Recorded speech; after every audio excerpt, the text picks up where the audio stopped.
Sir एक doubt था। पूछिए। सर जो आपने वो नॉर्मल के लिए टेस्टिंग में थ्योरम नहीं लिखवाया था, सर उसमें critical reason of size alpha वो कैसे निकालते हैं? कौन सा थ्योरम?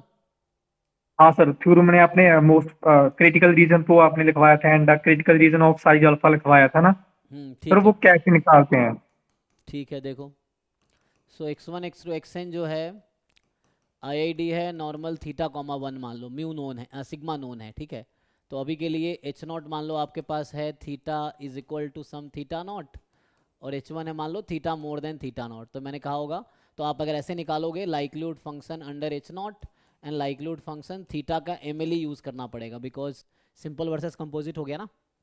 तो है ना, ये था ना maximum of likelihood function when theta belongs to big theta not upon maximum of likelihood function big theta, यही तो होता था।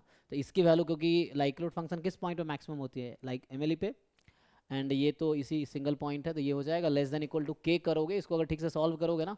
मतलब नॉर्मल में क्या होता है कि एक लाइन और लिख दूं मैं, तो L theta not upon L X bar, M L इसका एक्स बार ही आएगा नॉर्मल में, लेस देन इक्वल टू के। इसको सॉल्व करोगे ना इस क्वेश्चन में, तो ये आपको मिलेगा सॉल्व करने के बाद। इसको करो, लाइक्लीहुड फंक्शन निकालना आता है ना, तो इसको सॉल्व करो तो ये आएगा। यहाँ मोर देन का साइन है तो यहाँ मोर देन ही आएगा, ठीक है। X bar more than equal to C आएगा, तो यहाँ से क्रिटिकल रीजन आ गया, reject H not if X bar more than equal to C, ठीक है, ये है। सो अब आप कह रहे हो कि साइज अल्फा का टेस्ट निकालना है, तो साइज हमें इसलिए दिया होता है टेस्ट का, सो दैट हम क्रिटिकल पॉइंट एग्जैक्ट निकाल सके। अभी सी तो अननोन है, आर्बिट्री कांस्टेंट है अभी सी जो है, तो सी की फिक्स वैल्यू निकलेगी जब साइज फिक्स हो जाएगा। तो जैसे साइज मान लीजिए अल्फा फिक्स कर दिया इन्होंने, तो probability of rejecting H not when H not is true, यही फॉर्मूला है। तो एच नॉट में क्या था, theta is equal to theta not. अब इसको चेंज करते हैं, देखो हमें सी निकालना है या इस टाइप का कुछ इसको कन्वर्ट करना है ना। इसको थोड़ा और मॉडिफाई कर सकते हैं हम लोग, दोनों तरफ हम लोग थीटा घटा सकते हैं, तो यहाँ हो जाएगा more than equal to C minus theta. दोनों तरफ हम लोग सिग्मा बाई रूट एन से डिवाइड कर सकते हैं, ये हो जाएगा ना। तो यहाँ से फाइनली कुछ ऐसा आ गया, root N x bar minus theta, है ना। और ये तो मतलब अगर सिग्मा यहाँ पे मैं रखा होता, मान लो यहाँ मैं सिग्मा लिया होता, सिग्मा स्क्वायर, तो यहाँ फिर सिग्मा आता, ठीक है ना, मतलब वन ले रखा है, तो यहाँ सिग्मा होता फिर, तो यहाँ सिग्मा आ जाता। मोर देन इक्वल टू, इसका कुछ नया नाम दे दो चाहो तो, ये भी कांस्टेंट ही तो है, so you can name something अभी के लिए, है ना। कुछ भी मान लो के है फॉर एग्जांपल।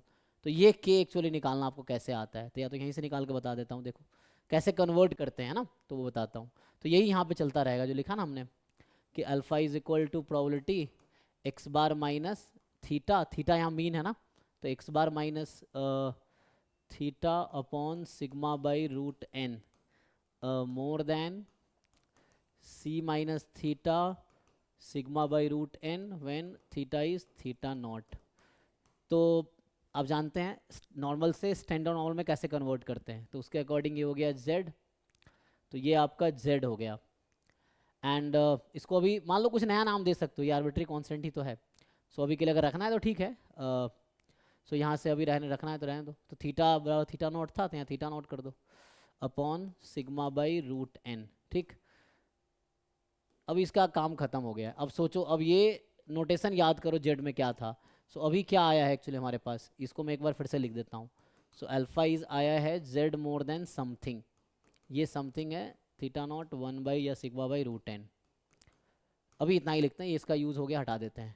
अब ऐसे बताओ नॉर्मल में क्या जानते हो, नॉर्मल का जो ग्राफ हम लोग बनाते हैं, जैसे ये जेड अल्फा है, तो इधर अल्फा इधर वन माइनस अल्फा, तो हम लोग क्या लिखते हैं, जेड मोर देन जेड अल्फा कितना होता है, ग्राफ से देख के बताओ। ये कितना है भाई अल्फा सौरभ? हो गया सर। तो ये अल्फा है। अब इसको कंपेयर यस कर लो, सर। इसके साथ कंपेयर कर लो, तो यही तो है।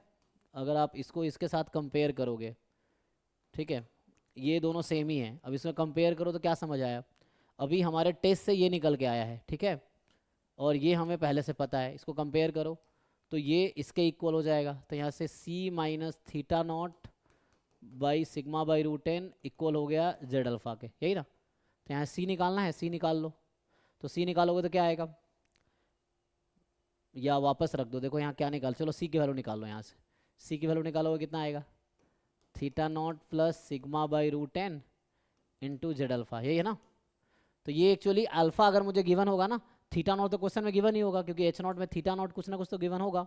तो एच नॉट मतलब थीटा नॉट फिक्स नंबर है, अल्फा भी फिक्स नंबर है जो गिवन होगा साइज, जेड अल्फा भी फिक्स नंबर होगा, सिग्मा भी फिक्स नंबर होगा, क्योंकि यहाँ मैं सिग्मा नोन लेके चला हूँ, है ना, सिग्मा इज नोन पैरामीटर।